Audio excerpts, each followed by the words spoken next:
It's like a flower is put in your hand.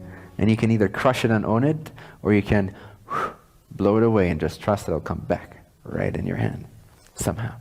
Just be in that open-handed state all the time.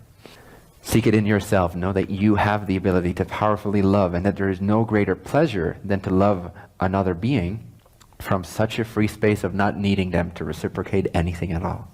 And when you do that, and when you find bliss in the feeling state, when you prioritize feeling good over the way it manifests, when you really gain that maturity, when you really bump your head into the wall of being attached to experiences more than enough, you'll learn that what is true bliss is the vibrational state itself, not the ways in which it represents itself.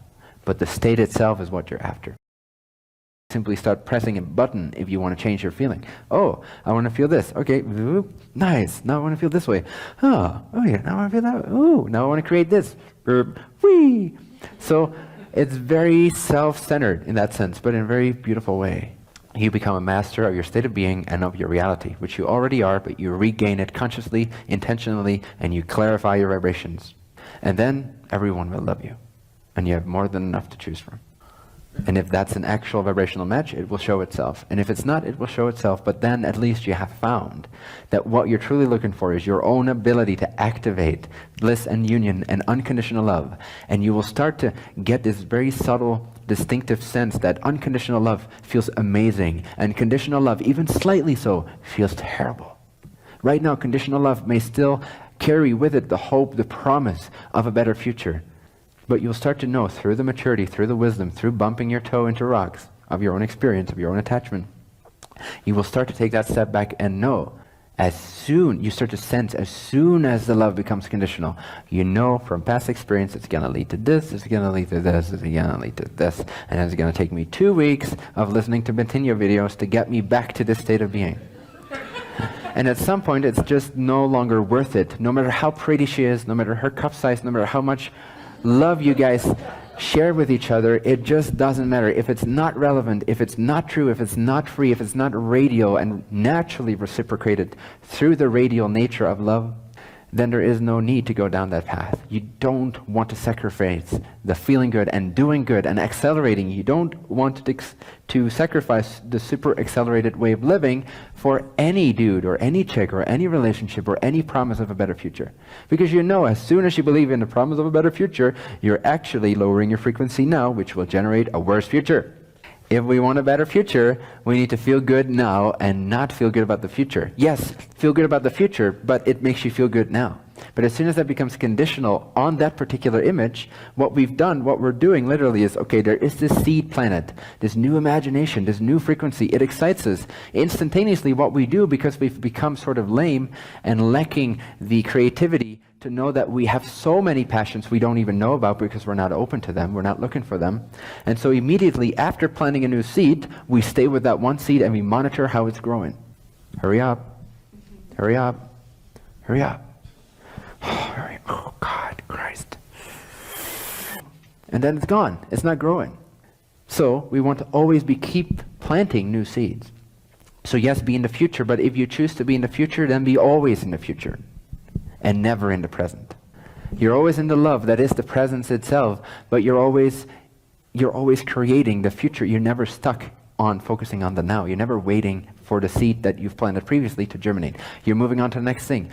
Great, so you had this awesome conversation over the phone with this woman and it's very promising, and you spoke about like completely fully loving each other and like entering some kind of tantric sex discourse together or whatever, and like just so much hope for pleasure and love and reciprocation. And then you hang up the phone, and then instead of going like, oh my God, I can't wait for that time, oh my God, I can't wait for that, oh my God, I can't wait, which like over the course of an hour it can still feel good, but after 2 hours it starts to feel really bad. Oh wait, it's been 2 hours, but it feels like 2 days with this acceleration that's happening planetarily. 2 hours feels like 2 days. We haven't talked in 2 days. Oh, but it was just 2 hours ago. Shall I call her again? No, that will look needy. Oh, maybe a little text. Oh, it was an awesome dialogue, but it already feels fake. Oh my God.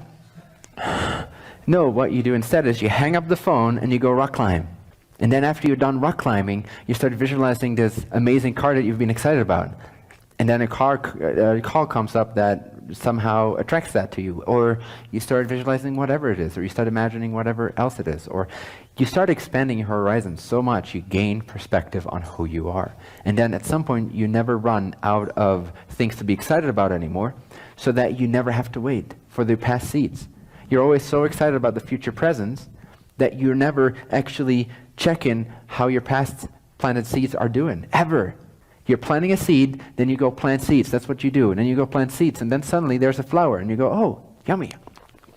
And then the other seed that you planted just shows up. Higher self is showing you exactly how and when it will manifest. You don't have to do that. All you need to do is vibrationally keep planting seeds. All you need to do. And then reap the benefits, but that will come your way. As soon as you start to wait for reaping the benefits, you're depriving yourself of more flowers in the future. So just know that the best way to secure your future is to plant as many seeds as you can at any given moment, and at some point there's not a 15-minute stretch where you are bored. There is not a minute stretch where you can be bored. There's always something going on. This is what it requires, all in. Super accelerated living. It's not a joke. It's not for the faint of heart. It's constant. It's fucking constant. It drives you insane if you're not ready for it. But you'll only gain as much of this as you are ready for.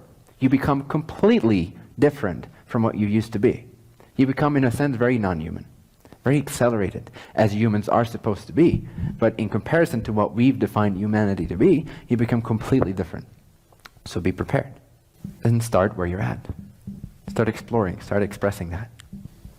Start living in an accelerated life until it becomes a super accelerated life. And always know that you contain all the love you need, my friend. You contain all the worthiness, all the infinite love and union and bliss is right here. And when you radiate it, I guarantee you, all these true relationships, the really true ones that really bring you joy and that really have the ability to reciprocate something and teach you something and show you something and receive what you have to offer in a very free way, non-attached way, they will show up effortlessly, one by one by one by one. I'm not just talking about partnerships or sexual relationships. I'm talking about any type of relationship, any type of opportunity that comes your way. It will come effortlessly. And before you know it, you realize that what creates reality is not reality, but you. So where you always want to be focused is you, not reality. You enjoy reality as if it's by the wayside, as if it's just a portion of you that comes into your being, and you enjoy it while it's there, but you use it to increase your frequency even more. You use it to confirm to yourself that you are Lord, you are Creator. It's an inside joke.